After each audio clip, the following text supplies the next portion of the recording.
कळमेश्वर तालुक्यातील मोहोपा शंकरपट येथे साक्षगंध कार्यक्रम संपताच गोळीबार आणि चाकू हल्ल्याची थरारक घटना घडली। या हल्ल्यात एक जण गंभीर जखमी झाला असून गावात भीतीचं सावट पसरलंय।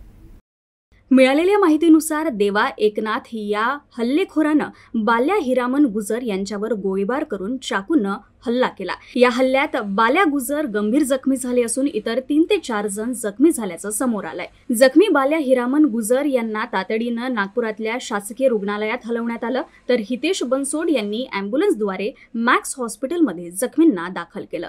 अचानक झालेल्या या हल्ल्यामुळे गावात एकच खळबळ उडाली असून नागरिकांमध्ये भीतीचं वातावरण निर्माण झालंय। घटनेची माहिती मिळताच पोलिसांनी घटनास्थळी धाव घेत तपास सुरू केलाय। हल्ला नेमका कोणत्या कारणावरून झाला याबाबत अद्याप निश्चित माहिती नसली तरी गोळीबार आणि धारदार शस्त्राचा वापर झाल्यानं हा गंभीर गुन्हा असल्याचं पोलिसांकडून सांगण्यात येत आहे। आरोपी देवा एकनाथ फरार असून पोलिसांनी त्याच्या शोधासाठी विशेष पथक तयार केलंय। संपूर्ण प्रकरणाचा तपास सुरू आहे।